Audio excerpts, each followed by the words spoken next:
It's my great pleasure to welcome Senator George McGovern.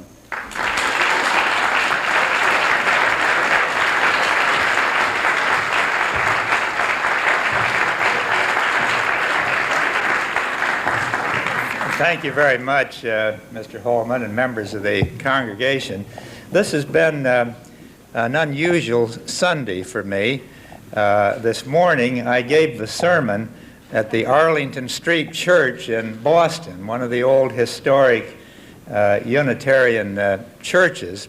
I told them at the outset that while it was a rare privilege to preach as a politician in the Arlington Street Church, that I had been under the impression ever since 1972 that Massachusetts was the one state where they didn't need any more enlightenment. That the other 49 states were the ones that stood in need of salvation.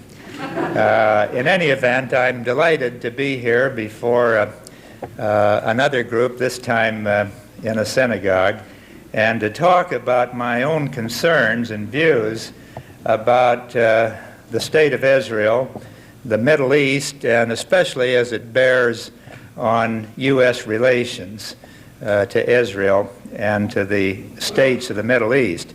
I'd like to begin with some assuring words, and then perhaps some that will be more argumentative.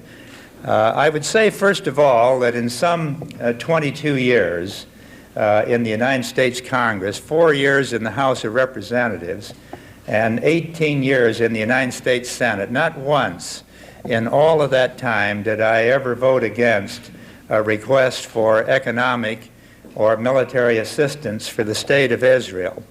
And I'm very proud of that. If I were President of the United States, I would recognize a matter of the highest national importance to the United States and to the stability and peace of the world, that Israel be secure, free, and her existence and survival as a state guaranteed. I cannot imagine any circumstance if Israel's existence should be threatened and the country were unable to maintain its own defense, where I would do anything less than what was necessary to guarantee the survival of this important ally. Now, having said that, I think it's important for a candidate for the presidency to tell you about some of the reservations that he might have, so that you're not surprised after the election with a change in what you had expected. Let me illustrate what I'm talking about. I do not know one of the 8 Democratic contenders who honestly believes that the present aggressive settlements policy on the West Bank is either in the interest of Israel or in the interest of the United States. I do not know one of the former presidents of the United States, Mr. Carter, Mr. Ford, or Mr. Nixon, who endorses the present settlements policy of the current Israeli administration with regard to the West Bank.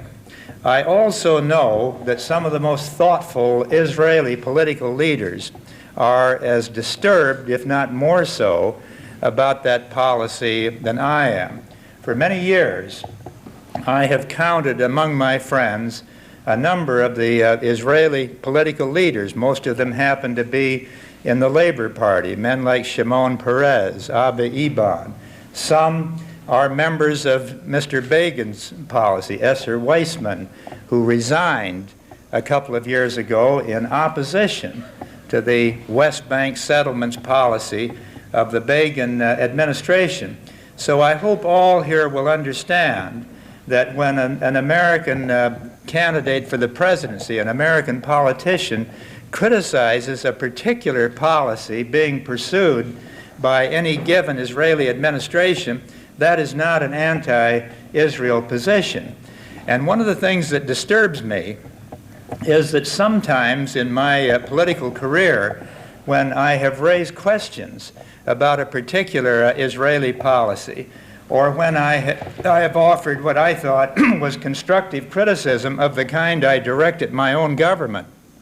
When I think they're in error, that is interpreted by some, both in Israel and in the United States, as an anti-Israel position. The same kind of logic would have led Americans to believe that when I spoke out against our involvement in Vietnam in the 1960s and early 70s, that I was an anti-American.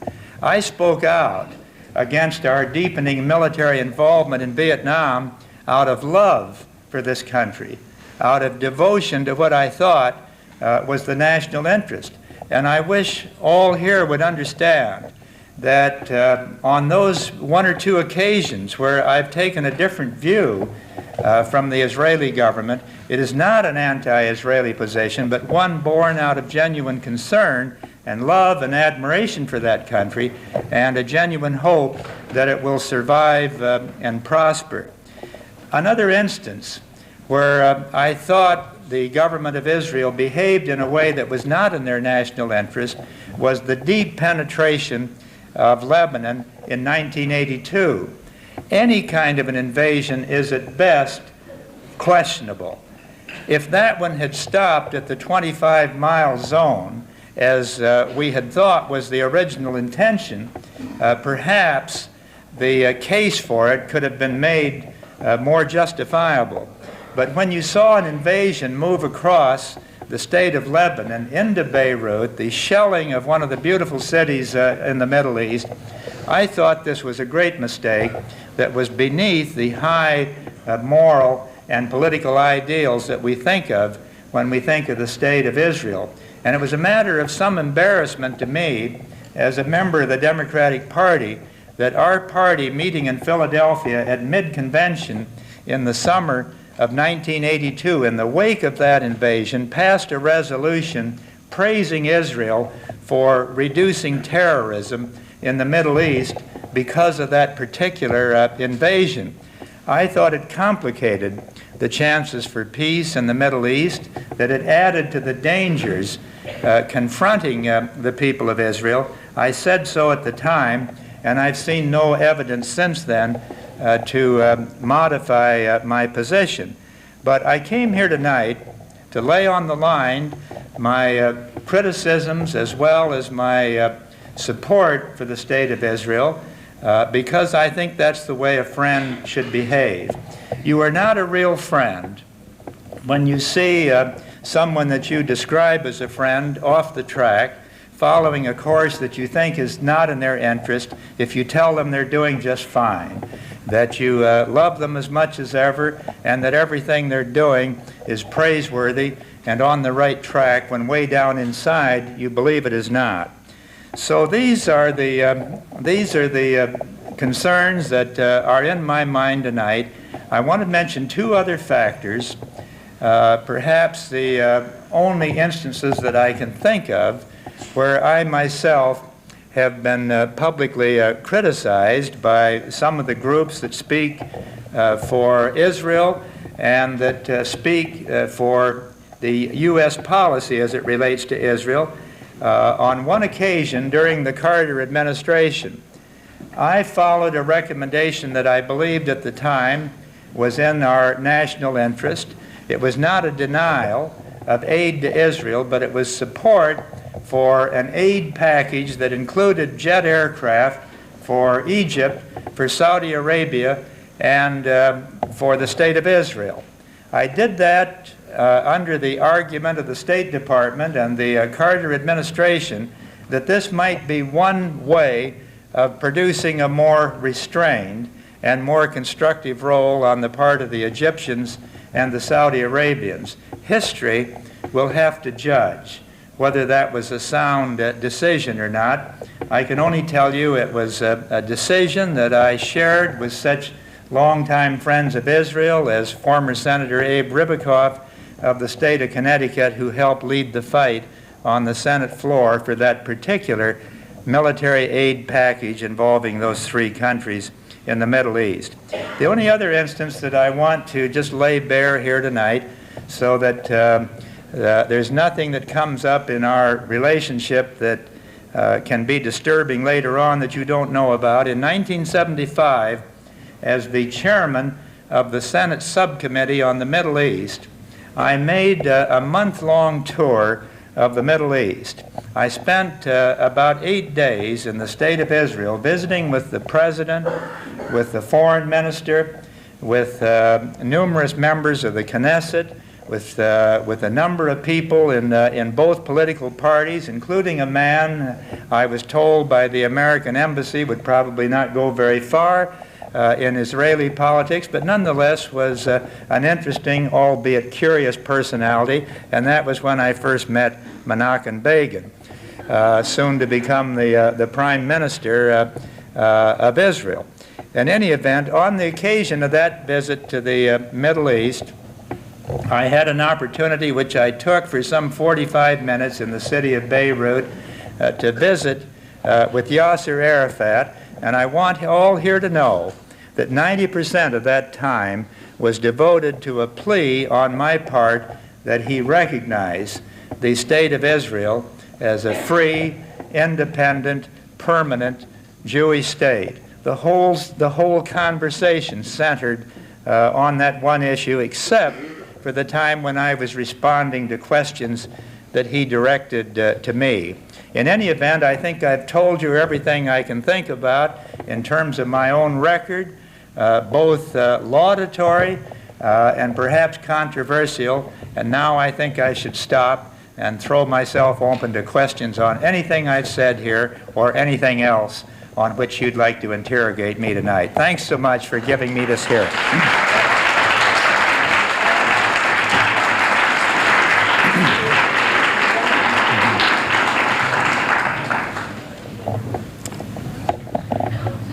While we're getting the questions up here, I would like to introduce the other half of the McGovern family, Eleanor McGovern, who's clear at the back over here in the synagogue.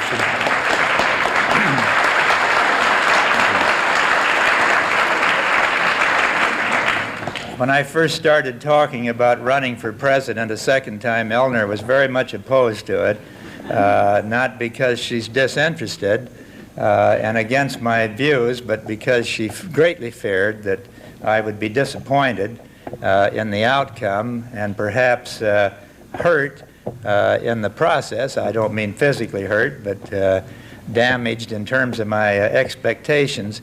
But I'm happy to say within 6 weeks after the campaign began, I found her, my 4 daughters, and my son all vigorously campaigning, so I'm glad for that. Mr. McGovern, if you don't win the Democratic nomination, would you accept the vice presidency? Well, I don't suppose very many people consider me an expert on picking vice presidents, but I would say this in all candor. It's just about the last job that I would want. I was in the United States Senate for 18 years. I lived next door to Hubert Humphrey for some 10 years. He lived at 3214 or 3212 Coquelin Terrace in Chevy Chase, and Eleanor and I lived at 3214. I rode with him back and forth to work long enough to know that he enjoyed the United States Senate far more than he did the vice presidency. I've always thought it was too bad Hubert never got to the White House. He would have been a great president. But in any event, conversations with him convinced me that being a vice president isn't the greatest job in the world.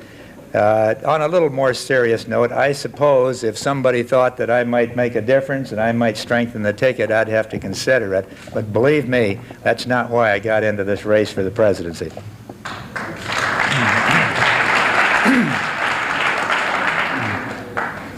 Now, Senator, how do you feel about the new settlements and the possible annexation of the West Bank? I'm opposed to that. I would not go so far as to say that it's illegal. I think that's debatable. I just think it's unwise.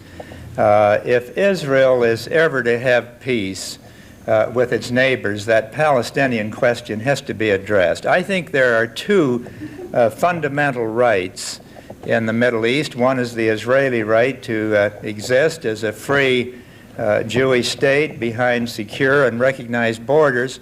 The other is the Palestinian right to some kind of entity of their own.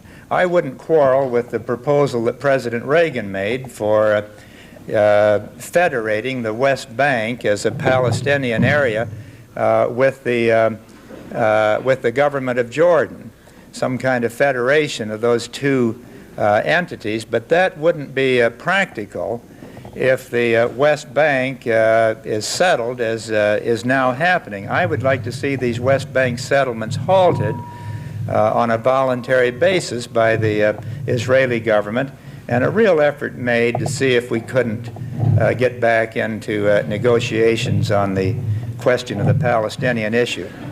Let me emphasize, I do not blame the Israeli government for not negotiating that issue at a time when the Palestinians have not recognized Israel's right to exist. That has to be a precondition, and I have always felt that way about it.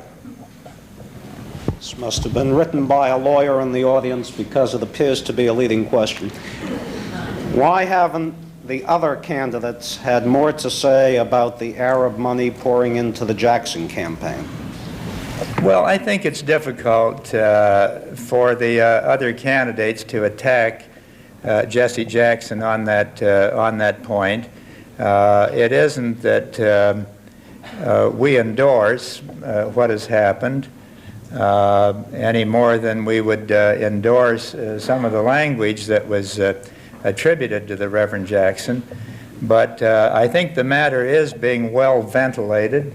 It's certainly been well reported in the press. I think it's probably had more attention as far as coverage on the Jackson campaign than anything else except the freeing of Lieutenant Goodman. But nothing else has gained so much press coverage as that. And in my judgment, it's understandable why other Democratic contenders are reluctant to take on that issue. I suppose if Jesse Jackson were in Mondale's position as the front runner with a vote equal to the combined vote of the rest of us, all 7 of us, you'd have to be a little more careful about letting anything like that go by unchallenged. But Jesse comes out in the polls about where I do, or some of the other contenders, and under those circumstances, I think on an issue like this, which is very sensitive, it's best to let the press handle it as they have and let the Reverend Jackson respond to these repeated and very intense and searching questions on the part of the press. I thought Barbara Walters worked him over very vigorously the other night, as I think all here will agree who saw that. Senator, with your experience with regard to the hunger problem, would you comment on the Reagan Hunger Commission? Well, the Reagan Hunger Commission tried to put the best possible face on the question, but even they underscored the fact that there are millions of Americans still suffering from hunger. Even more significantly, what that report said is that in the absence of the existing government and private feeding programs, the soup kitchens, the food stamp program, the school lunch programs, the WIC program, the senior citizens programs, in the absence of those, we'd have probably 20 to 25 million people in this country suffering from genuine hunger. Yet those are the very programs that have been cut back in recent years under the Reagan administration. As the chairman of the Senate Committee on Nutrition and Human Needs for 10 years, I led a bipartisan effort that expanded all of those programs that I've just mentioned. The ranking Republican on our committee was Senator Javits of New York. I worked hand in glove with Senator Javits. We never once had an argument on these issues affecting domestic assistance, particularly the food assistance programs. After he left the committee, Bob Dole of Kansas came on, and Bob Dole is still the ranking Republican on the Nutrition Committee, and he and I never had an argument about food assistance, and both of us, as did Senator Javits, have been opposed to these cutbacks in recent years. There are hungry people in America. We do need these food assistance programs, and instead of cutting them back, if anything, we ought to be expanding those programs. Let me tell you that I come from a state that depends more on agriculture per capita than any other state in the Union, South Dakota. For as long as I can remember, we've been arguing about what to do with farm surpluses. It's a real economic headache. What do you do with these enormous reserves of dairy products and edible oils and grains that are pressing down on the domestic markets? It worries farmers when that happens, just like a surplus of cars would worry the automobile manufacturers. And yet, with all that surplus, we don't seem to be able to crank up food assistance programs to just end hunger in this country. Why should we pay farmers $12 billion last year to try to work down the surplus, really paying them not to produce, and then argue that we have to knock 3 million kids off the school lunch program, which we did, in order to save a little money on the federal budget? I know Reagan's supposed to be a nice guy, but I don't think there's anything nice about building the MX missile at a cost of $40 billion and then knocking 3 million hungry kids out of the school lunch program. Doesn't make any sense.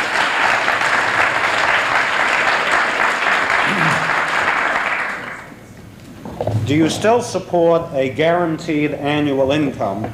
And if so, has the amount increased from $1,000? And if that's the case, to what? I still think that concept is better than the existing maze of welfare programs. The only reason I don't talk about it any more than I have in this campaign is that it was so ridiculed and so maligned and so distorted by the political opposition, both inside the Democratic Party and by Nixon in the fall, that I think for George McGovern to adopt that as a major campaign plank would bring down all the ridicule and scorn once again. Now, obviously, $1,000 for every man, woman, and child in the United States as a substitute for the present welfare programs would no longer work. It's too small. There are people on welfare getting several times that amount through the various programs, food stamps, subsidized housing, Medicaid, aid to families with dependent children. But I think the concept itself is sound.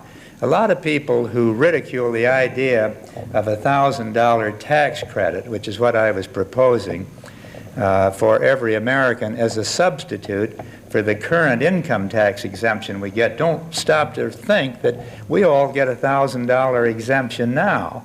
It's not worth very much to the person that doesn't pay taxes, but every man, woman, and child already gets a $1,000 tax exemption. If you're in the 50% bracket, it's worth $500. If you're poor, it's worth nothing. And what I was proposing is going at it from a more equitable standpoint of crediting everybody with $1,000, which if you paid taxes would just be credited on your tax bill. If you don't pay taxes, you'd get it as a cash grant instead of welfare from the IRS. If you make some money, but not very much, you might get half of it in a grant. And I think it's a more efficient way to run our public assistance programs, although obviously now $1,000 wouldn't be enough. Senator, I think we have time for one more question so that we can guarantee you'll be at the Palace Theater for what my teenage daughter tells me is going to be an awesome event. This question reads, I read a statement attributed to you in the New York Times to the effect that if Israel got into a war with Syria, that would be none of our business. Is that a true statement, which you said, and could you explain it if it is? I never made any such statement. I'm not going to say like the Reverend Jackson that I don't recollect it. I'm just going to say I never said it. Obviously, it's our business if a war develops between Israel and Syria. that doesn't necessarily mean we would become involved militarily. We never have been in the past. Israel's always been able to handle conflicts of that kind. But if assistance were necessary for Israel to survive, and I were President of the United States, I would order that assistance at whatever level was necessary. I do not think it's in the interest of the United States for Israel to go under from attack by Syria or anybody else in the Middle East. So if that statement was attributed to me in the New York Times, I'd like to know who the author of the article was, and I'd like to see the statement. I never made such a statement. Let me, you can clap. Since Mr. Holman made reference to the Palace Theater, I would like all of you to know that... That's because it's constraining all these people to stay here. Right. All right. Let me say that if you're still not involved here, I wouldn't want anybody to leave prematurely, but if you're still not involved here, we have Arlo Guthrie, the young folk singer whose father you knew as Woody Guthrie, singing at the Palace Theater right now. I'm going to go down there and make a few remarks sometime after 8 o'clock, and then after I get through, he'll sing again. We're getting desperate in this campaign. We figure if we can't reach people by reason, we'll go after them by the power of music. So you're all welcome to come. We'd love to see you all again. It's a great privilege to be here with you tonight and to have a chance to talk to you and answer a few questions. I hope we'll all meet again.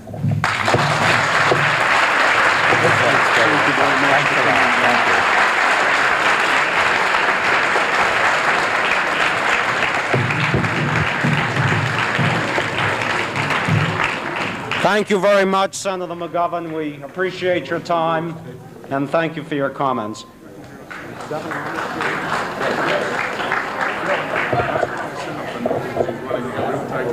me just shake his hand and bring him up. Governor Askew is here, and he will be on the stage in just a moment.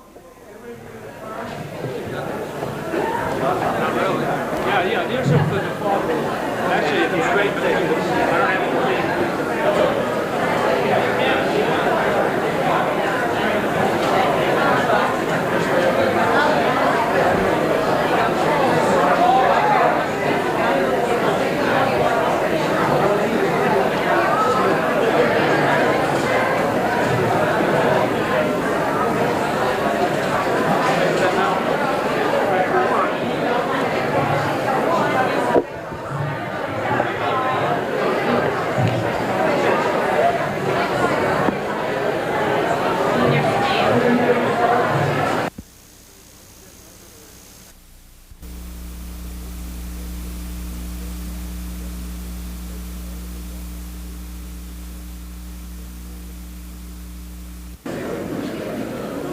The next speaker can see by the suntans on some of your countenances that you have been down visiting his home territory, and he is in New Hampshire to return the favor.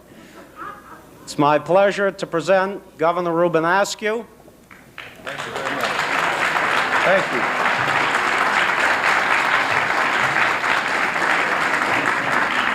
Thank you very much. I'm delighted to be with you. I have a live television show, a radio show that I may have to leave shorter than what I would like to leave, but I'd like to get acquainted with you. Most of you are not unfamiliar with Florida. A good portion of you own it. And I've come to love your state. My name is Reubin O'Donovan Askew. I'm often asked what the O'Donovan is. That's my mother's maiden name. My grandfather's name was John Patrick O'Donovan, born in Limerick, Ireland on St. Patrick's Day. But one of the interesting things when people look in Who's Who, and it says, name of mother, Alberta O'Donovan. Name of father, Leo Goldberg. They say, his first name's Reubin. But you know, my grandfather named my father after one of his closest friends and the wealthiest person in Pittsburgh, Texas, by the name of Leo Goldberg, which was obviously intended to be a compliment to a dear friend. But sometimes people have often mused what would have happened to me if I would have wound up with my father's middle name instead of my mother's maiden name, and I would have come out Reubin Goldberg Askew, and I could have qualified for Minister of Engineering in the Israeli cabinet. I'm delighted to be with you, and I'm delighted to have this chance to visit with you, to talk about this great country of ours, this country of diversity, and yet this country of warmth, this country of freedom. And a lot of people who haven't been free know what it means. A lot of people who have been denied freedom of worship know what it means.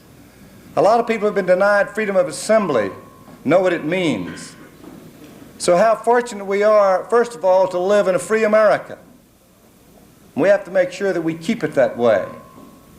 We have to make sure that we get our act together as we try to provide jobs for our young people, that we recognize that we might like to hide from the change of times, which a lot of us would like to do. Change always brings anxiety. But we live in a new and different kind of world, requiring new and different kind of leadership. One that adjusts to the changed nature of our foreign competition with a sense of reassurance and hope of who we are and how we got here. We defied skeptics in the founding of this country. We defied skeptics who said that you could govern yourself. And for what all Watergate meant or didn't mean, it meant that a living document worked. For the first time, we saw a president become president who'd never been elected. No coup d'etat, no tanks around the White House. Because we believe that we are a nation of laws and not of just of people. We used to say of men, and now we better say simply of people.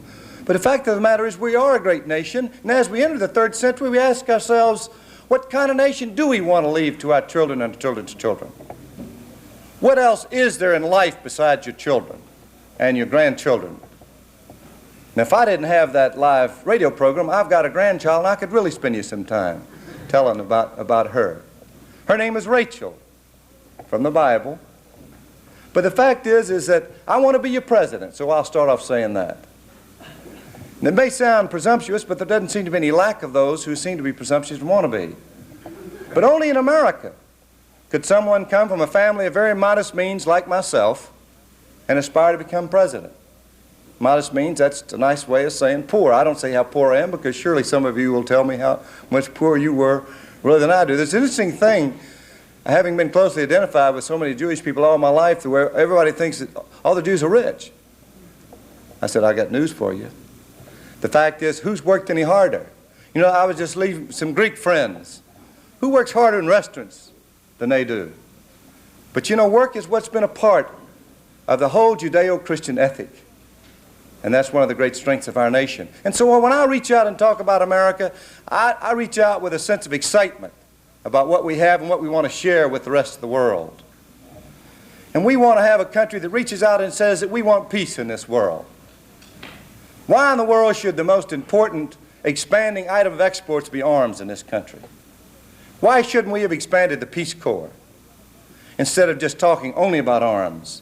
But I'm a Democrat who feels that you have to be talking about a strong defense as you talk about arms control. I don't delude myself about the Soviet Union.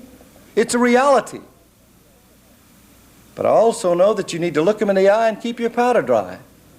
And understand that if these two nations, understanding the realities of one another, if we don't start reaching out and seeking more commonality of interest instead of differences, we're going to watch a third world nation in possession of a nuclear device set off something that no one can stop. And you see, there won't be any part of the world that will avoid it. Therefore, it becomes something that all of us are involved in. So the paramount issue of our time must be, how do we prevent nuclear war? There's no easy solution to that. There are those who say that a freeze is the surest path to peace. A nuclear freeze, I disagree. I don't think it goes far enough. What I'd like to see us do, I'd like to just put a cap on the number of warheads, a cap on the delivery systems, a cap on the total destructive capability of both nations. but allow yourself the ability to selectively improve some systems that literally can become less destabilizing than some of the ones you have. So I call it a nuclear frost. Cover everything, put a lid on it, but allow yourself to selectively improve your system in a changing and volatile world if you want the leverage. And I was a chief trade negotiator for this country, and I've been around the world representing this country. I've represented you in the 80s, and I know essentially what the world is about. Not like we'd like for it to be or how it used to be. And our foreign policy has got to be more than just a question of East-West. There are too many other issues involved. For we live in a world that we can no longer dominate and we can't disengage. And yet we remain the single most important component as to whether we have freedom in so many parts of the world and hold out hope for freedom. And whether we have an institution like free enterprise where the incentive is what makes it all work and built this country that we can instill in our children and our children's children. And so we have problems in so many parts of the world. We have problems obviously in Central America. And coming in from Miami, most of you recognize that the whole continent of South America is to the east of Miami. So when people talk about Central America, that isn't something under Texas. It swings under. And so often we've seen that area purely in terms of military solutions. Now I want to tell you there's a clear communist threat there. It comes from the Soviet Union, through Cuba, through Nicaragua. But I have to remind you that we had Marines in Honduras before the Russian Revolution.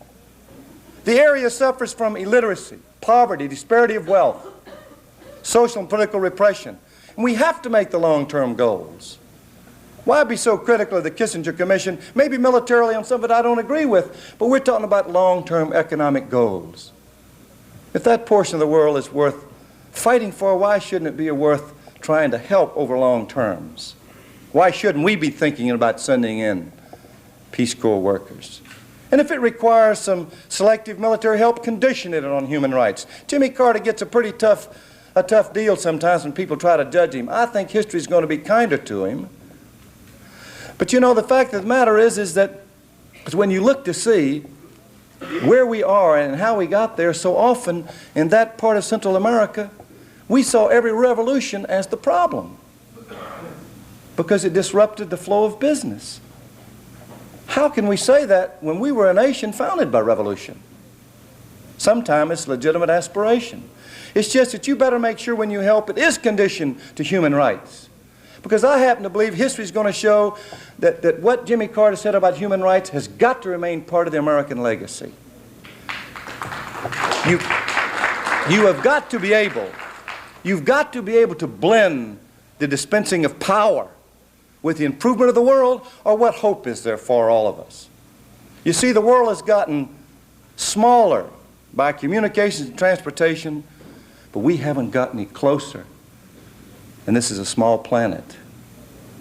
And so when you talk about human rights, it has to spread the globe, whether you're talking about South America, whether you're talking about any other parts of the world of the Soviet Union, or whether you're talking about the Middle East, which is a subject right now of great difficulty. Now, I think that the President of Congress made a mistake by not letting the war powers act so we could define the role of the Marines in Lebanon. And I think it, frankly, would have been very helpful, been less a political problem, because we can't place military forces if the American people are not in support of them. It was a good thing, I think, when we went in to help the first orderly withdrawal of the PLO, to try to hope what we thought was going to be a stabilizing factor. But we made a basic mistake when we pushed Israel in the way that we made them negotiate. I was saying then, why in the world don't you do it incrementally? Why in the world don't you reach this far to see what Israel will do here and then to see what Syria will do here? So the way in which we did it, we helped create the problem. And I want to see the Marines out from the airport. I said early on that they should be replaced with the United Nations peacekeeping force. Maybe they can't work that as quickly. But why have them right offshore? We have airplanes. We don't need just to continue to be seen as taking one side and not being effective. And we have to also recognize that Lebanon is a nation that in 1977, a survey showed had 3 armies, 2 police forces, 70 militias, and 42 political parties. And people have already forgotten, as a credit, and I don't say this, I say this at the risk of being patronizing, but I'll say it anyway. People have already forgotten when they say the problem was caused by the Israeli incursion into Lebanon. What they've forgotten is the PLO was an army at that time. It literally wasn't just an army, it was an army. And so when President Reagan made his initiative, and I heard President Carter say it was consistent with Camp David, I said, well, I thought it was too. But now I find it wasn't. The hope for that area is to let that area try to work out its own problems. We cannot pre-structure and say to each the limits. Because if the problems had been easy to work out, somebody would have already worked them out.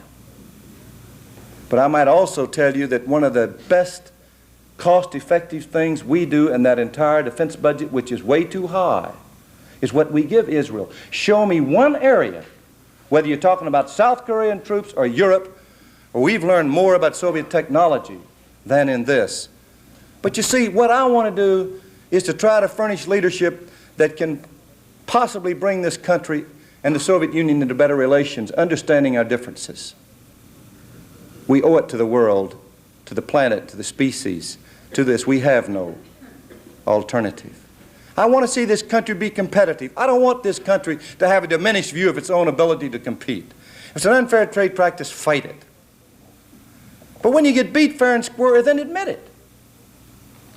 Now, many of you may have businesses, and you know if down the street somebody starts doing a good job, you're either going to keep up with that competition or you're going to lose the battle.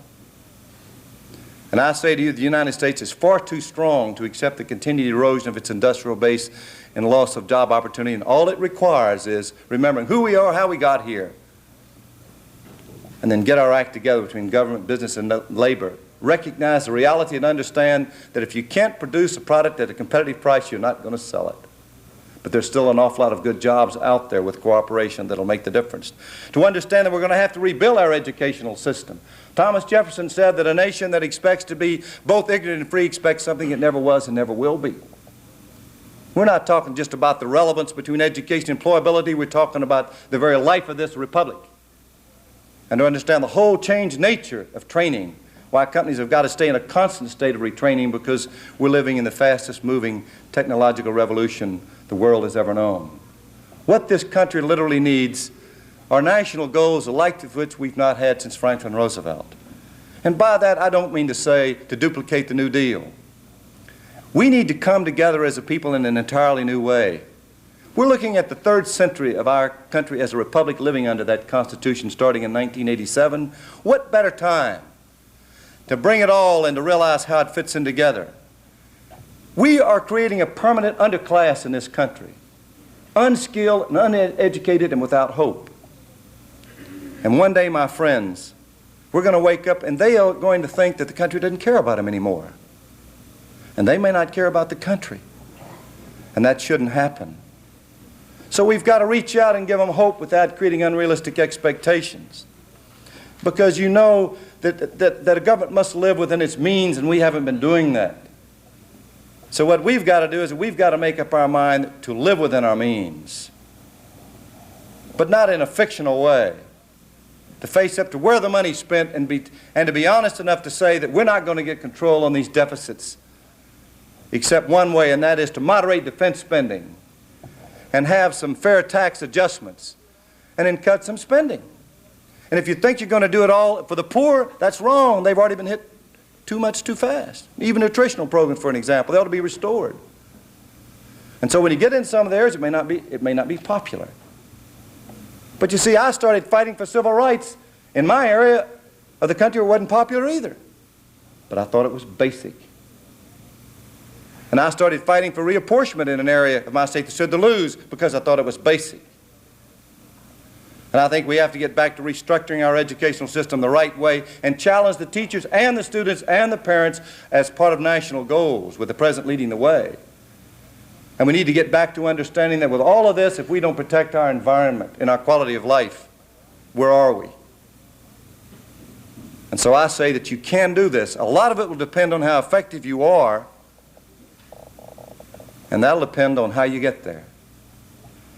Now, I got elected governor of Florida by not taking money from from the developers because I had to save the coastlines of Florida. And we did.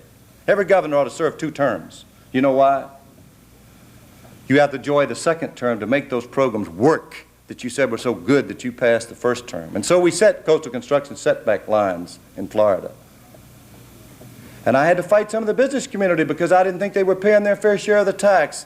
And Florida adopted a corporate income tax on my suggestion constitutionally and passed the legislature.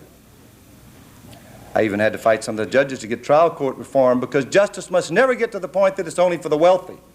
That's why I work so hard on legal services and why it disturbs me when I see so much effort's gone in this area and to see a president who's insensitive in that regard, because sometimes, my friends, governments have to be sued. And so I've been a risk taker, and I don't mind it. You know why? Because my ambition isn't to get elected President of the United States. My ambition is to get elected in such a way to where I'm free enough to govern. If there's one thing that meant a lot to me when I was governor of Florida, is that I wasn't obligated to a living soul the whole 8 years except as a single constituent. And that's how I want to be your president. How do you judge us? I don't know, maybe feel. But I've been in it 25 years. I've served at every level, and I've got more chief executive experience than anyone running on the Democratic side. And I want to tell you, there's a big difference between number 2 and number 1. And I was number 1 for 8 years and was able to make decisions.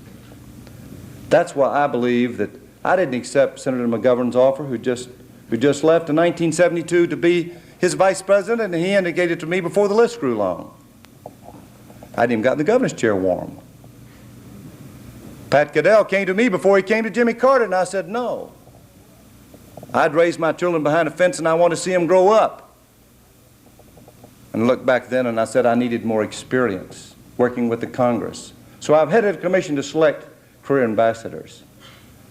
I've headed the commission to try to face up to some of the problems on immigration and refugee policy, because, my friends, we've got to get control of our borders. And then I've served in the cabinet of the President of the United States. I'm not saying I have the answers. Government never does. Government has the authority to bring the people together who do forge consensus, and out of them come some answers. That's really what it's about, and that's what I'm about. And that's why I appreciate very much having a chance just to visit with you. Let you know what I'm about, because I think you have to risk losing some votes in pursuit of the office if you want to get there free enough to do the job. If we're going to be competitive, a president's got to have credibility with both business and labor, but be captured by neither in pursuit of the office, so you're free to challenge both on behalf of the American people. I want this country to stand for peace. That's what it stood for.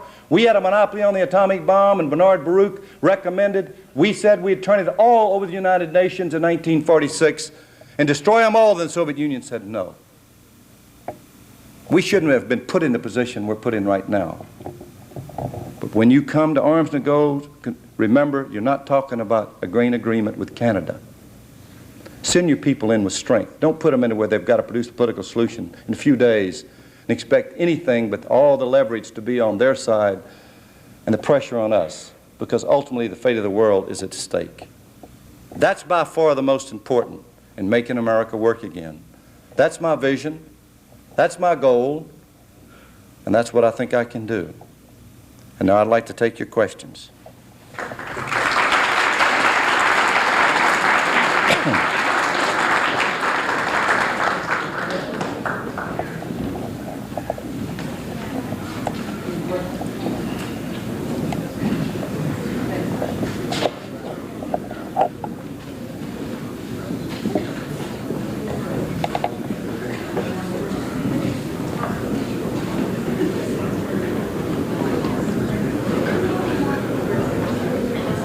The first question, Governor, is could you explain your position on abortion? Isn't it true that the anti-abortion group is one of your biggest supporters? Well, let's put it this way. They were not in Iowa. I don't support an amendment to constitutionally restrict abortion. I support putting it in the hands of the Congress. I believe there is a potential for life both before birth and after birth, and we've gotten ourselves into a position now to one group is very sensitive toward that child prior to birth, but not too sensitive toward that poor mother who wants that child with prenatal problems, or too sensitive toward that child under troubling circumstances afterwards. See, I want to be concerned, frankly, about both. One of the areas, and I was talking to Elaine Bloom, who attended your Saturday night Sabbath services. She helped as we created a neonatal clinic, a neonatal intensive care clinic in hospitals throughout Florida to try to save premature babies. And there's something exciting when you see the small ones and what you can do. But it's always bothered me to on one floor of the hospital, you're trying your best in an intensive sort of way, you know, to save one, and then another denying them. And I happen to believe that neither abortion on demand or prohibition, so I'm in between. I just think that there ought to be provisions when you're talking about the life of the mother, the health of the mother as defined by statute as a result of a constitutional amendment that would allow Congress to deal with it, rape and incest. And when you have serious problems with the fetus. And you know yourself as one, the Tay disease, the Tay-Sachs disease, how difficult problem that presents. No one's got an answer to this, because I'll tell you, the Lord hadn't blessed any of us with the absolute truth. But as a country, we're a democratic society. A couple more appointments to the Supreme Court, and you're going to find those who fight in the appointments will want one. I simply believe we're at a point whether Congress wants it or not. We're going to have to arrive at something to where there is some choice under certain circumstances, but certainly not as a birth control device, nor an outright prohibition. And that's my position. Yes. Do you feel that Israel should unconditionally leave Lebanon? No. I think that's up to Israel. It went in there. Now, what people forget is that Israel is one of the strongest democracies in the whole world, and you'd be surprised Israel will get out when the Israel people decide, really, they should get out. And I think one of the mistakes we made was, again, trying to push that issue. I've been to Israel. I have a forest named after me, incidentally, the National Jewish Fund. I made a speech in Miami and got so excited about the whole prospect of what they had done with the silent soldiers in Israel, because I have been a supporter for so long that I wound up and contributed $1,000, and the rabbi knew that I only had $10,000 in the bank. And he says, you're the only one that tied your entire capital. But see, you're going to have to guard the border, and I think that's Israel's decision. Time for about 2 more questions, because I promised you that, in accordance with your schedule, you'd be out of here by 8:05. Let me just say in defense of myself, I was here 10 or 15 minutes ready to go earlier, so I don't mean to cut myself short by voluntary means. Go ahead. That was Senator McGovern's fault. He was a little late. I was on time. I'll be there on time to hold my hand up with your help. Go ahead. How would you verify a nuclear, quote, frost, unquote? What about nuclear-capable nations other than the USSR, for example, India? When you say nuclear frost, you're talking about put a cap on everything, but then you're able to handle the verification in a less difficult way than you're talking about a freeze. A freeze is almost inconsistent on its face. That may be unpopular to say, but I want to tell you, a comprehensive freeze, totally verifiable all the way around. I say you put a cap, and then you build down. You see, because we can get a cap. We can spend a lot of time talking about a freeze, and then it'll be an invitation to a stalemate, because remember, even with a freeze, there's a period before you have reductions. And just remember that the Soviet system's 3/4 are less than 5 years old, 3/4 of ours are more than 15 years old. So the verifications are difficult, not based on trust, it's based on verification, become much more verifiable in terms of the type systems and the number of the systems and the number of warheads. See, because I happen to believe that MX, I'm against the MX, I'm against the neutron bomb, I'm against binary gas, going back to that type of thing, but I'm also against so many of these little nuclear devices we have in Europe. We ought to bring most of those home.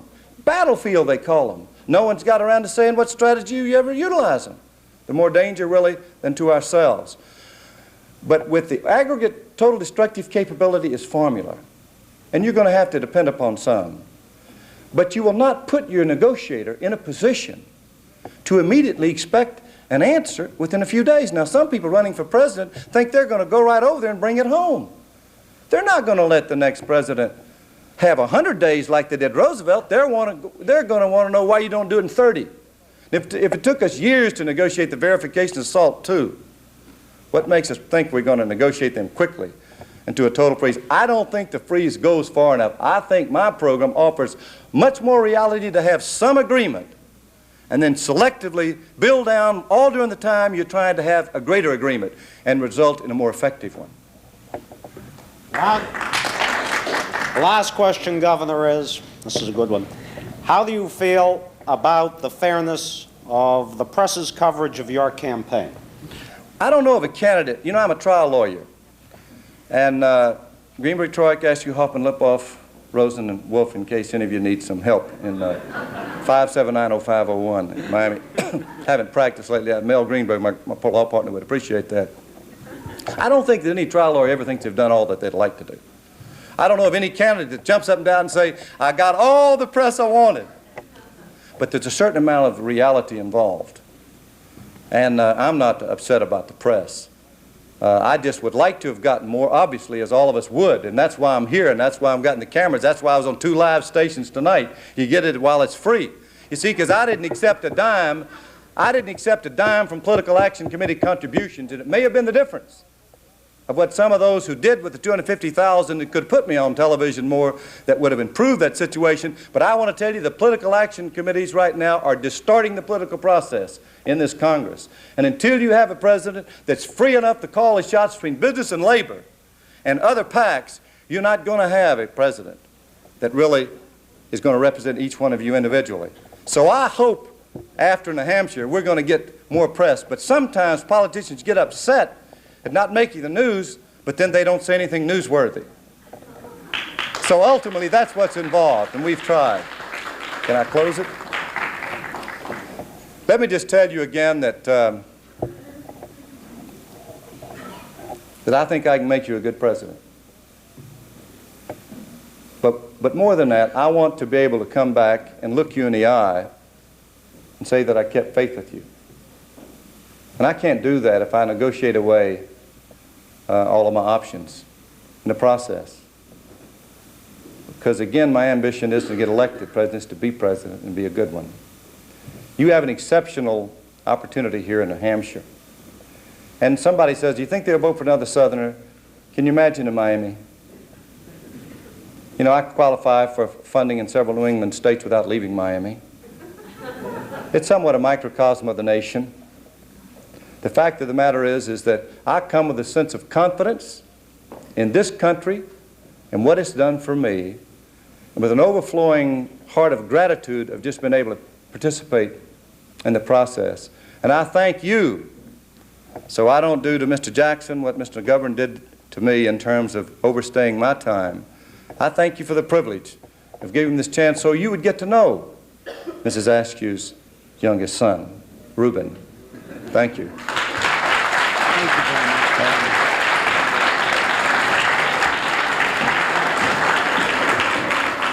Thank you for coming, Governor, and we all wish you the best of luck.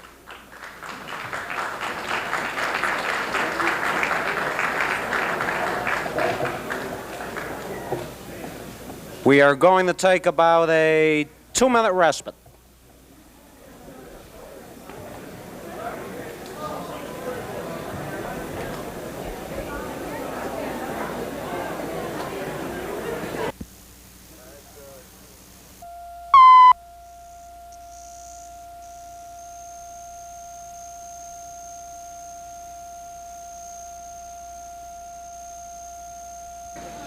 Ladies and gentlemen, Reverend Jesse Jackson has been over to the coast today from Manchester. He came back tonight so that he could be here to talk with you personally. And without further introduction, Reverend Jesse Jackson, it's our pleasure to have you here tonight.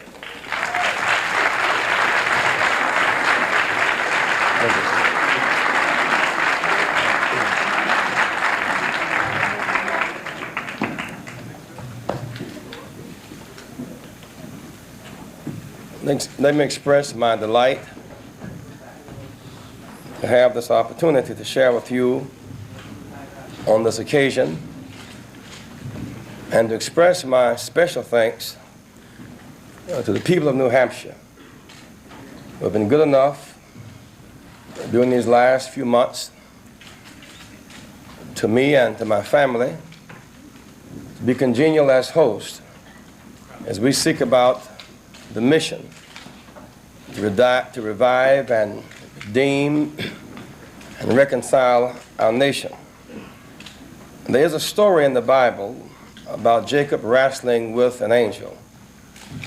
It dealt with the great dilemma of the conflict between Jacob's inner and outer self. The inner self yearning to be free, the outer self negotiating with the politics of his day. Ultimately, the inner self prevailed. After wrestling with the dilemma, Jacob lost the rhythm of his step.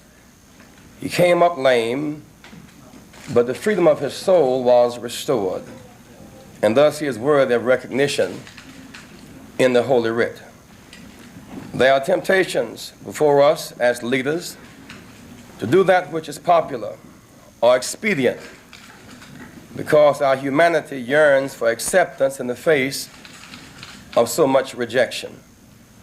There is a temptation beyond being popular to be political because in the face of competition, we want to win. There is, however, another obligation to be prophetic, to do that which is right and moral, even if it is politically inexpedient, and even if you lose.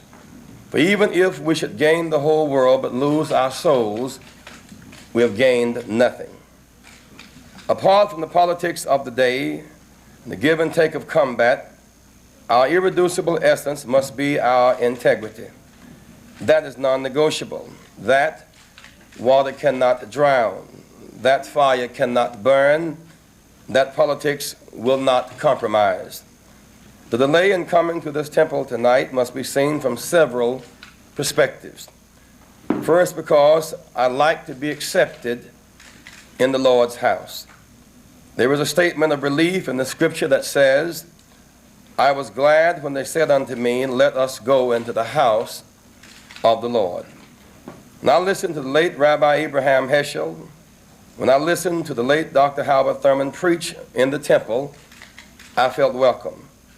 When I spoke in Skokie with the Nazis threatening to march on Skokie, and I stood there with my family and Rabbi Marks, I felt welcome. Since my return from the Middle East 5 years ago, there has been so much pain, anxiety, and hostility that I have not felt welcome. Therefore, in my campaign, I've sought to find another way to ease the pain and to open a path to reconciliation. I've offered my campaign as a vehicle to dialogue, to bring blacks and Hispanics and Arabs and Jews together, to become reunited as children of Abraham. When therefore press reports were circulated, brewing up a storm about the word Jaime, I was deeply disturbed. I watched as the word expanded into paragraphs and then into chapters. At first I was shocked and astonished at the press's interest in this ethnic characterization made in private conversations, apparently overheard by a reporter. I was equally interested that the newspaper saw fit to insert it in the line 35 of a story, the propriety of which has been questioned even by the newspaper's own ombudsman. What concerns me now is that something so small has become so large that it threatens the fabric of relations that have been long in the making, and those relations must be protected. In part, I am to blame, for that I am deeply distressed. Like Jacob, for a week, my inner and outer self has wrestled. I have been confronted by conflicting moral challenges. When confronted with the charge, I hesitated for to say yes. I had said I feared threw up an insurmountable obstacle to my efforts to keep open the much-needed path to dialogue. To have said no would compromise my essence, my moral integrity and authority. Even as I affirm to you that the term was used in a private conversation, the context and spirit of that remark must be appreciated. In private talks, we sometimes let our guard down and become thoughtless. It was not in a spirit of meanness, but an off-color remark having no bearing on religion or politics. I deny, and I do not recall ever making such a statement in any context that would be remotely construed as being either anti-Semitic or anti-Israel. However innocent and unintended, it was insensitive and wrong. Those of us who would lead must make the sacrifice of living in a fishbowl and leading by example. A moral leader must be tough enough to fight, compassionate enough to cry, human enough to know error, and humble enough to admit it. We must forgive and redeem and move on. Human to error, divine to forgive. However, I categorically deny that this in any way reflects my basic and overall attitude toward Jews or Israel. I categorically deny allegations that I am either anti-Semitic or anti-Israel. I categorically deny allegation that there's anything in my personal attitude or my public career, behavior or record that lends itself to that interpretation. In fact, the record is the exact opposite. I've offered and am offering my candidacy to you to assure the proper cultivation of dialogue and relationships among blacks and Jews and Arabs and other Americans. The healing within this rainbow coalition must take place because the world is at stake. We will either learn to live together as brothers and sisters, no matter how difficult it is, or we will die apart as fools. Barbara Walters at the League of Women's Voters debate also asked about two other alleged statements attributed to me. One, that I am sick and tired of hearing about the Holocaust, and two, that I equated Israel with the PLO. I categorically deny making the Holocaust statement. The origin of this alleged quote is Newsweek magazine. In 1979, they quoted Phil Blazer, editor of Israel Today, as saying that this is what I said.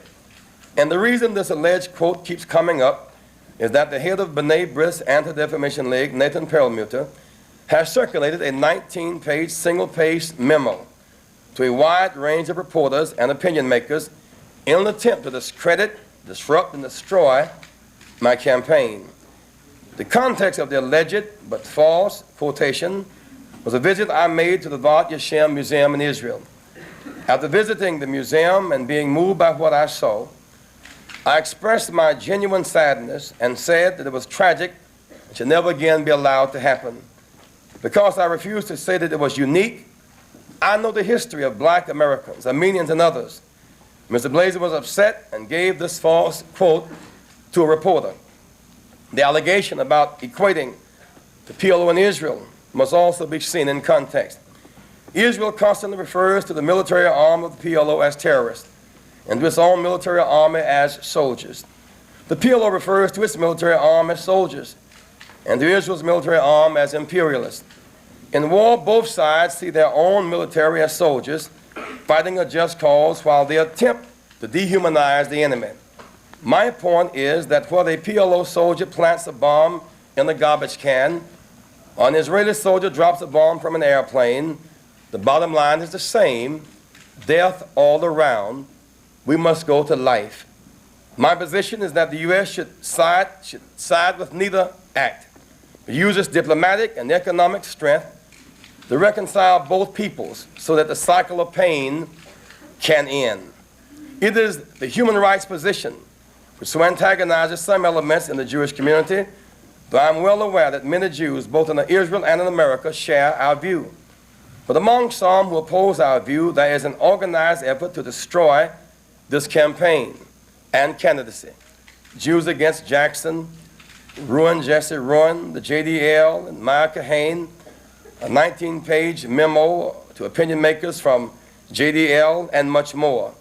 There will be tensions born of change and transition, but on matters of substance, not on matters that are trite and rhetorical. Double standards. Just past week, Mr. Bill Moyers said I was the kingfish of black politics. Kingfish is an Amos and Andy character. But because I basically trust him and have regard for his integrity, I did not feel antagonized. But the media did not pursue that insult. Lester Stahl said Mundell and I negotiated over the PLO. It is not true. Mundell said it is not true, but it is a contradiction between the Mundell and the CBS camp. But because these matters were not said in meanness or acts of hostility, we moved on to higher ground. For 5 years now, I've experienced hatred and pain. It has sometimes been political, sometimes personal. It has, in either case, resulted in the suspension of lifelong relationships, talking at each other in the press instead of talking with each other in person. All this has been painful and sometimes ugly. Threats against my life and that of my family. Threats to march on my home. Newspaper ads and cartoons that were not political in content, but racist in intent. Even my children have suffered this pain. When my daughter was interviewed to go to Harvard, she was asked by a Jewish attorney, Mr. Cohen, what was her position relative to her father's Middle East position. And then he cursed. We have his name, we know the attorney. We've known pain deep in our family. But today we, blacks, Jews, Arabs, and all Americans, have a choice.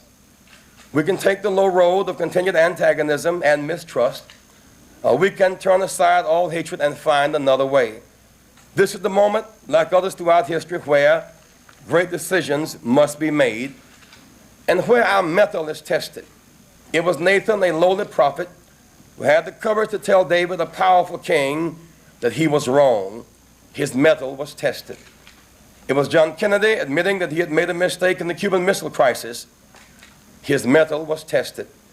Seldom do we have the opportunity to face the moment of ultimate moral judgment, the testing of our inner mettle. I feel good tonight because I know that unearned suffering is redemptive. Suffering breeds character, and character breeds faith, and in the end, faith will not disappoint. My mission will not be altered. A mission to organize a rainbow coalition of the affected, the rejected, and the disinherited. It is a glorious mission. Upon completion, this rainbow coalition will redeem the soul of our nation, because in this rainbow coalition there will be room for Christians, Jews, and Muslims. It will make room for the homeless. It will make room for the least of these. It will be the patches and pieces that make up the quilt and make a blanket that provides security and warmth for all of us. I appeal to you tonight as a Jewish community in this state and nation to find your rightful place in this rainbow coalition, to carry out the mission in your community as was articulated so well by the prophets of old. I appeal to all tonight who have been affected by this controversy. Let us go another way. Blacks, Jews, Hispanics, Arabs, and whites alike, we must dialogue together and turn to each other and not on each other. We must learn to relate to each other right here. This is not the Middle East, this is America. We must export our experiment abroad and not import that experiment here. We can begin to talk to each other tonight, right here at home, and move toward a peaceful world. I appeal to the black community to participate in this dialogue. Integrity demands that we be honest enough to share our point of view and air our differences. The right to agree without being disagreeable. We need to go from this place to form a covenant, a renewing of our bonds, of our friendship, a revival of our mission.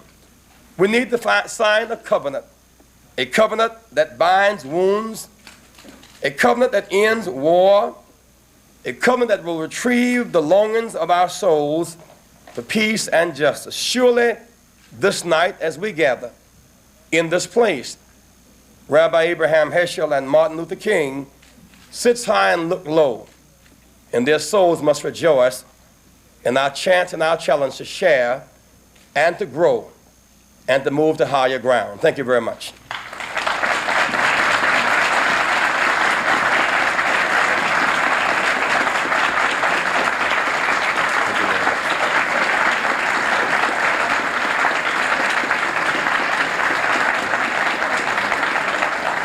Thank you.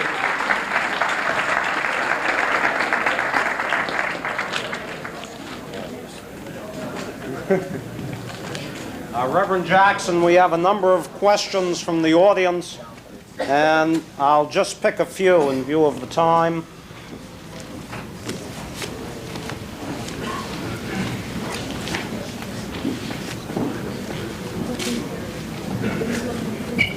Given your support for the PLO, how can you expect Jewish support in your campaign? Number one, you must appreciate I have a pro-American, pro-human rights policy for the Middle East. I support Israel's right to exist with security within internationally recognized boundaries. I'm against terrorism wherever it takes place by whoever applies it. I happen to believe that if America can talk with your enemy, America can neutralize your enemy and perhaps convert your enemy. I am glad that we did not have a no-talk policy toward Egypt. Only by having the right to talk could we use the sum total of our diplomatic, military, and economic aid to get Mr. Begin and Mr. Sadat to sit around a common table. By their sitting down around that table and talking with each other, we were able to, A, support Israel in two ways. One way to support Israel is supply enough economic and military aid. The other way is to end armed struggle against Israel and open up trade routes as a way out. I happen to believe, as a human rights leader, I must contend that people must talk and then act and change things. Unless America is willing to talk with Israel's enemies, help to neutralize them, and/or convert them, then America is not doing its highest and its best to make a difference. I look forward to the day in the Middle East where America will use its diplomatic strength to sit all parties down around a common table. When I was in the Middle East in '79, I appealed for a mutual recognition policy based upon the fact that I know that so long as people keep talking at each other and threatening, they will only continue to fight. It is of some significance to me that a few months ago, Mr. Arafat would have been killed. The only reason he is alive tonight is Israelis saved his life. Somebody apparently talked with him. And when they talked, some Israeli soldiers were set free. And some Palestinians were set free. Out of the talking there came healing, a mutual exchange for life. I contend with all that is within me, we must choose talking and acting over fighting or threatening.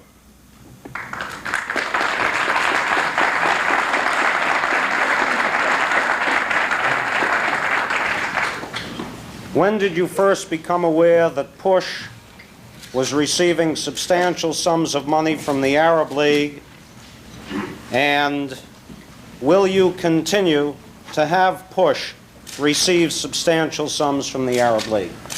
PUSH will, as a PUSH Foundation or PUSH Excel as educational institutions, continue to seek money from Jews, Arabs, Hispanics, whites, blacks, whoever will donate to those educational causes and not offer to compromise our integrity. If Harvard and Georgetown and USC can accept money from the Arab League as legal and legitimate, then so can black educational institutions as well. I'm delighted that when this controversy was raging, that Mr. Edgar Bronfman, former head of the World Zionist Organization, wrote a letter to the New York Times indicating that he had contributed likewise to the PUSH Foundation and the PUSH Excel. Those contributions were legal and were legitimate. We would not be operating in the best interest of any of us to try to make pariahs of any body of people. We must never give up the struggle to reconcile. Those contributions were legal and legitimate, and those of you who are even here now who would want to support the worthwhile missions of those foundations, I urge you to do so.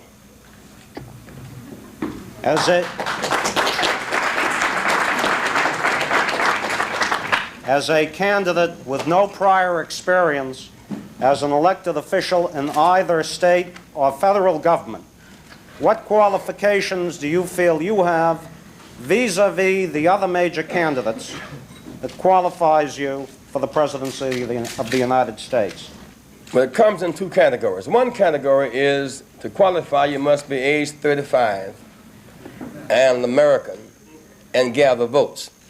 So a candidate must be 35, be an American, and gather votes. I fit all three of those qualifications. That's the first side of it. The second side of it is that there are some public servants who hold elected office, and there are some who set the climate for elected office. Several of the great pieces of legislation of this day I was a part of helping to write. In fact, I marched and fought for the Public Accommodations Bill, which was passed in 1964. I'm delighted that those who were in the Senate signed and supported that bill.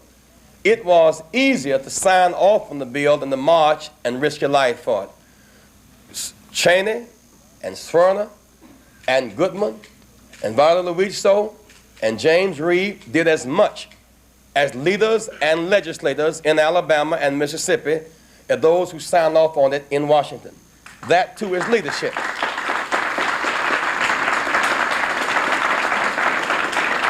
It was easier to march, it was easier to agree to sign the Voting Rights Act than it was to march from Selma to Montgomery under the threats of it. It was easier to agree to sign an open housing bill than it was to march in Gage Park and face bricks to get it. It was easy to be for the Vietnam War to end once it had ended. I fought against it while the war was going on. And so my 20 years of public service has been to set the climate for legislation. But beyond that, I'm the only candidate that's confronted corporate America and negotiated $2 billion worth of contracts to open up the doors for women and blacks and Hispanics. To in fact challenge corporate America is a part of the thrust of this campaign.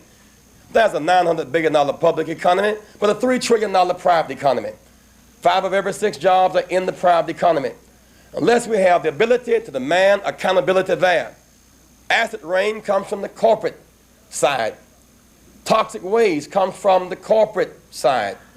Closing plants on workers without notice comes from the corporate side. Taking our jobs to slave labor markets abroad, undercutting the American labor market, comes from the corporate side. Leadership must be willing to confront corporate America and even to lead it to be creative. Why can't corporations have daycare centers at the plants and use that as based upon a tax incentive? Why can't these corporations build these plants in rural America and connect the rural consumer, the rural farmer, and the urban consumer? Why can't they take our tax dollars and then be obligated to reinvest and reindustrialize our economy? And so challenging corporate America is a part of that leadership record. Lastly, in this drive, we must have leaders who not only talk another way, but in fact go it. Democrats cannot in good conscience in 1984 not take a strong position. If women are 50% of that convention, women should be 50% of that ticket. That represents a new way and a way out. Finally, I went to Syria based upon leadership initiative. And right now I'm getting letters from Jewish people all over this nation that there are Jews in Syria who cannot get out. And they want me to help get them out of Syria. Why? Because I have the nerve to talk with Assad. I have the nerve to talk with anybody in the world. I would talk with South Africans. I would talk with North Africans, Arabs, Jews. I measure human rights by one yardstick. I am a member of the human family. I will communicate with that family. And no American leader can be the leader of a superpower who does not have the nerve, the courage, or the intelligence to talk with the people of the world.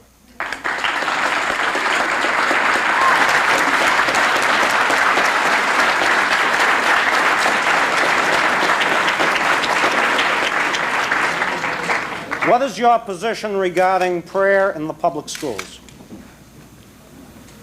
You mean Monday through Thursday? I would guess so. The reason I ask that because on Friday, examination day, it's all prayer anyhow.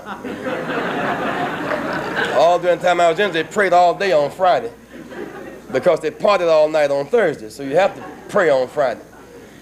But prayer, one of the painful aspects of this day is this whole idea of politicizing prayer. That is to say that prayer is by nature voluntary. You cannot stop anyone from praying who wants to pray, nor should you try to legislate prayer. government has no right to try to legislate, approve or disapprove of prayer. We do have in public schools a broad base of many religions. You could not, in that context, demand that a Jew pray from the New Testament or demand an Arab bow his head while you stand the Lord's Prayer. So within that context, there must be some appreciation of the ecumenical base of American religion. It's just not, it's not consistent to, on the one hand, have children fight for the right to pray in school and then take away the breakfast program so they ain't got nothing to pray over.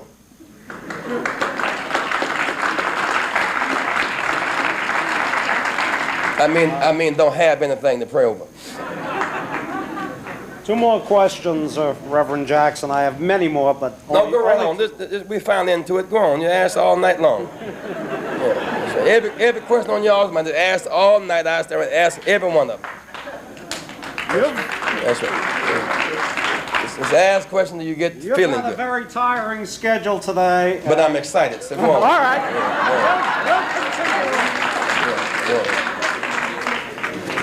What do you feel is the significance of the threat of the black-Jewish conflict in this decade, which you have referred to during your campaign? Blacks and Jews as minority groups have been objects of hostility and vilification across the years. One of the reasons why Jews are not treated as harshly in this country as they were in some European countries is blacks were a more visible scapegoat. But invariably, blacks and our Jews are objects of irrational hostility. Therefore, at a time like this, we should be fighting together for social justice. For us to be on a collision course is absolutely wrong and out of character. It's out of character. And the biggest amongst us will do whatever is required to get us off of this collision course. We know full well that if this matter continues, someone asked me from the press today, well, if this course continues and you keep getting attacked in the press, won't you get some anti-Semitic votes? And I said, I hope not, because that could very well happen. And I do not want to be the object or the attraction for such hate and such vilification. That's why we must make a judgment right now whether we as a community have the spiritual strength to forgive, redeem, regroup, and move on, or whether we see some advantage in continuous confrontation. The reason I read out the issue of a covenant is because there are some areas of perception where we disagree. You really do not know me. Then there are some areas of conception where we fundamentally disagree. But then civilized people can agree to agree or agree to disagree. If I were in Israel today, I would not be a member of the Likud party. That's diagonal to my philosophy. I'd be a member of Peace Now or the Labor Party. I demand that we have at least as much debate on Middle East matters in the Congress as we do in the Knesset. That makes America strong. It makes democracy real. Those are my politics.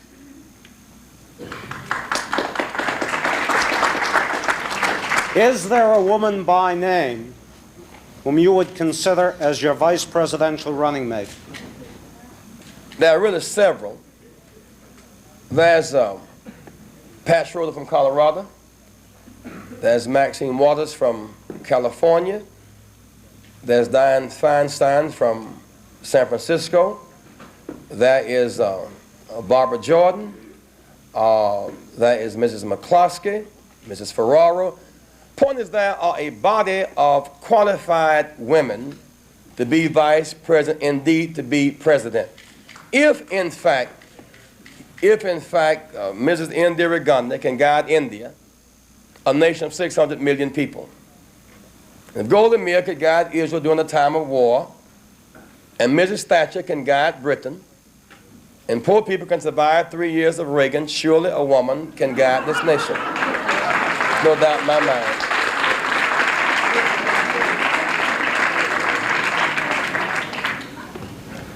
Do you feel that the national Jewish leadership has been fair to you in this campaign? And I can't read the the rest of the writing on the question, so I'll end it there. I do not think so. As a matter of fact, in anticipation of my running, as opposed to the national Jewish leadership seeking to convene a meeting with me and my sponsors and supporters, they circulated a memo, a 19-page memo, a kind of dossier to all the top network executives, all the top publishers, a memo about me rather than dialogue with me.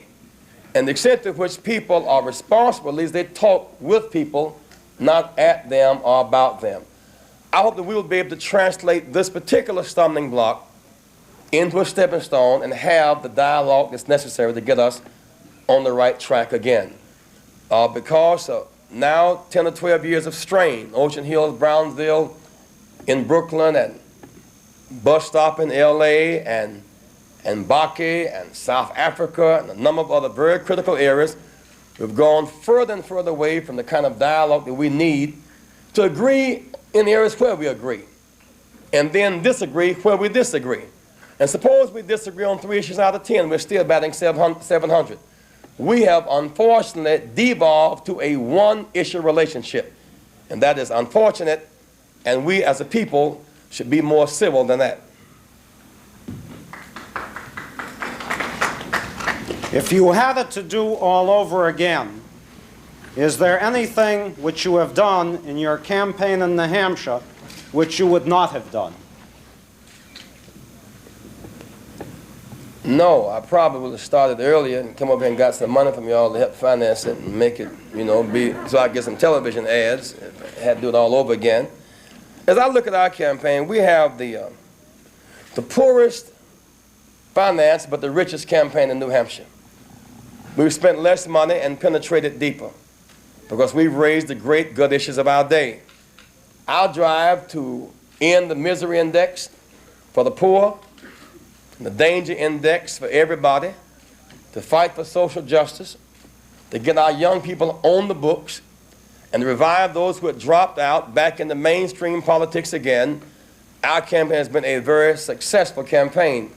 Even the matter of tension that drew us together tonight was a matter of a reporter who inserted a line in a story. He remained nameless and faceless. Once he threw his rock, he had his hand, he stepped back and left us in confrontation. We should never again allow that type thing to happen between us. We must be able to talk things out in private and not fight them out in public. It's to our best interest to do so.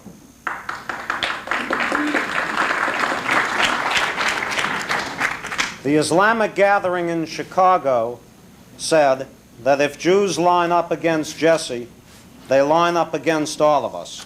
Would you comment? The Nation of Islam spokesman, Farrakhan, made 2 or 3 very basic statements last night, and the media ought to communicate all of them. He made a fervent appeal for rabbis and black religious leaders to meet. That we ought to have the judgment to meet and stop the rising tensions. That was his first challenge. His second one was that the attacks upon me are not personal, they are upon our community. That there is a strong appreciation in our community for 5 years of persecution and hounding and attacks. And that this issue is not just a matter of me versus the Jewish community, it's our communities that need to come together and look together at where the tensions are. To reduce this matter just to a personal matter and not see it in community context is unfortunate. And this point is that in light of the threats that have been upon me and my family and all that goes with that, we need to meet to avoid that collision course. What do you see as the principal causes of those tensions? Well, I would have to trace it back to when the splits began to develop. We were fighting for public accommodations. We were marching together and dying together. And the right to vote, we were marching and dying together. Once we moved from getting a floor in democracy and started open mobility, there came this great struggle over quotas. From my point of view, you must appreciate this fact about our point of view. One, quotas for blacks guarantee a floor in the democracy. It does not mean a ceiling for Jews in the democracy. We are doubly hit by the problem of class and caste.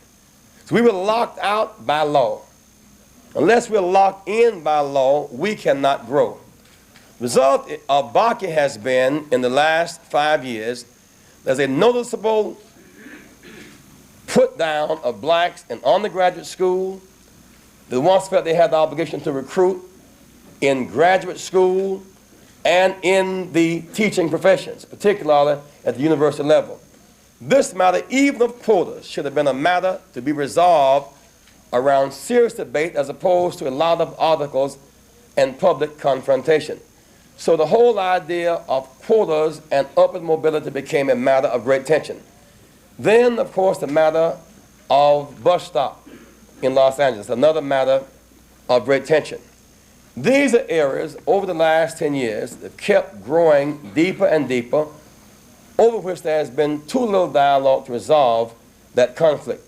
We're scheduled to have a major meeting in the Temple March the 4th in New Bedford, Massachusetts, I think it is.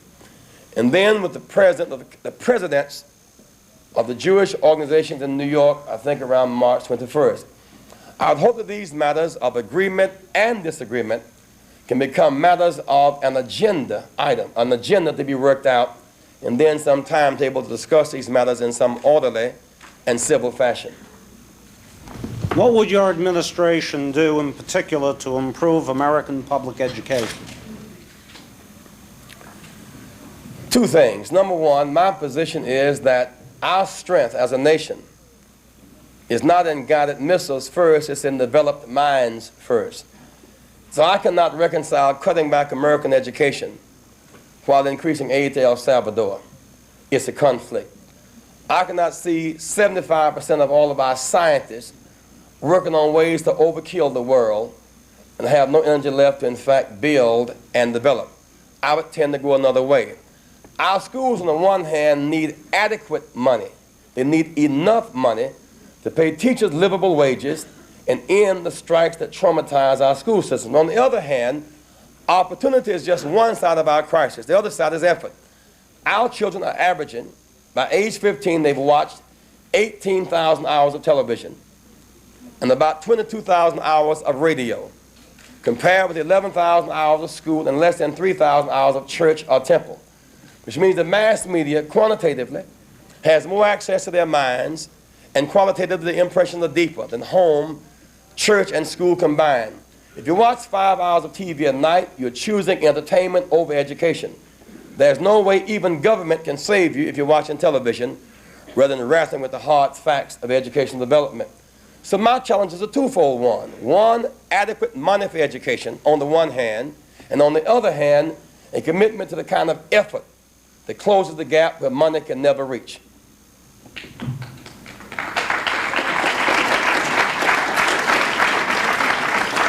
That's the end of the questions I have from the floor, Reverend Jackson. If you'd like to make a few closing remarks. I think well, let me express my thanks to each of you for being available this night.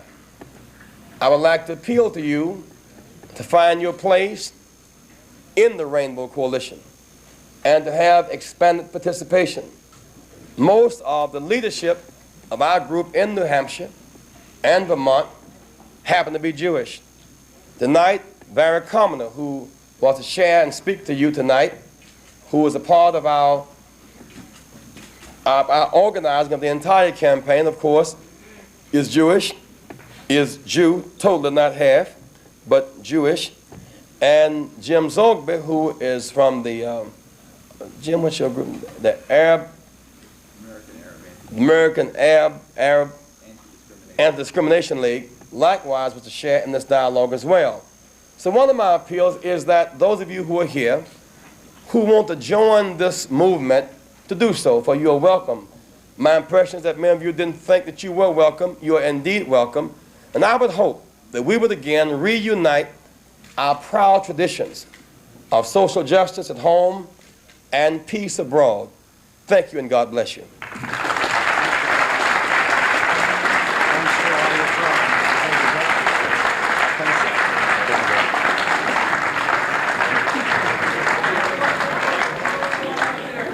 Thank you, Reverend Jackson, and thank all of you for coming.